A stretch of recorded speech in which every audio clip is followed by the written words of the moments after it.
menjadi kaya itu sudah ditentukan oleh Allah. Tapi semua dari kita boleh merindukan menjadi kaya yang berjaya. Suatu ketika ada satu orang fakir. Dia melihat orang kaya banyak berderma. Sedekahnya banyak, Nabi menyebutkan. Sedekahnya banyak dan sebagainya. Lalu dia berangan-angan. Saya pengen seperti dia. Lalu dia berusaha untuk menjadi orang kaya. Tapi ada contohnya.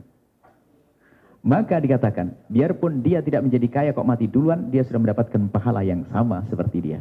Gitu loh. Jadi kalau sukses beneran, maka dia telah benar niatnya, maka dia akan sampai seperti dia. Jadi yang penting saat ini adalah kita bercita-cita kaya itu tujuannya apa? Nah itu, kalau kita mencontoh apa yang kita tahu? Apakah saya hanya melihat, oh tetangga saya pakai moneng keren, mobil mewah, saya ingin kayak dia? Nggak mungkin benar niatnya.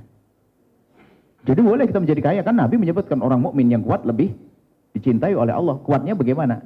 Ya mencari kekayaan, ya benar. Kemudian ada satu rumus sederhana. Sebaik apapun tujuan, kalau diraih dengan cara yang tidak baik, tidak akan sampai. Ayo. Bangun masjid bagus atau tidak?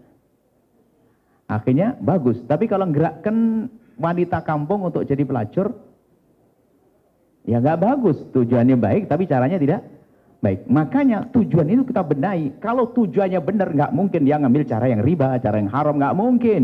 Wong tujuannya benar kok. Kan saya pengen ridho Allah. Nggak mungkin aku sodorkan kepada Allah sesuatu yang tidak baik, kan begitu. Nah kemudian kalau orang dalam berbisnis niatnya karena Allah, nggak akan bangkrut selamanya. Niat pasti berhasil karena niatnya benar. Kenapa?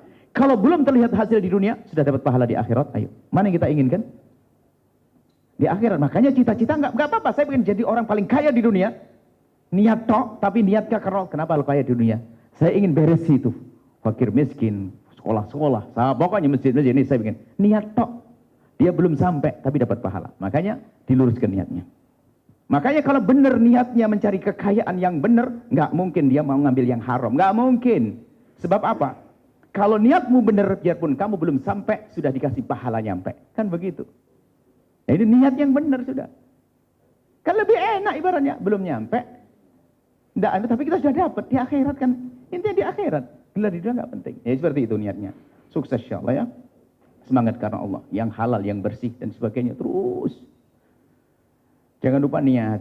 Makanya, semua langkah kerja kita, hendaknya Allah kita libatkan. Bagaimana caranya? Saya punya proyek.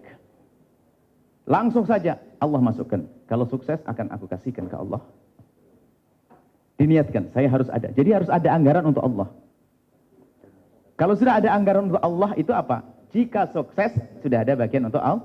Kalau tidak sudah dapat pahala. Kan gitu enak. Yang repot nggak pernah punya angan-angan, apalagi angan-angan nggak jelas. Kemudian kita hilangkan kesombongan. Kita waduh, kayak teman yang bangun rumah megah, saya harus buat dok. Sehingga kan motivator tadi ya. Ada motivator hanya ngajak, kamu bisa. Kaya. Bukan itu. Saya selamat. Tadi apa? Selamat akhirat. Kan begitu ya. Jadi harus diingatkan sisi akhirat. Motivasi teman-teman. Kalau orang muslim menjadi orang paling kaya dong. Izzah, punya kemuliaan kita.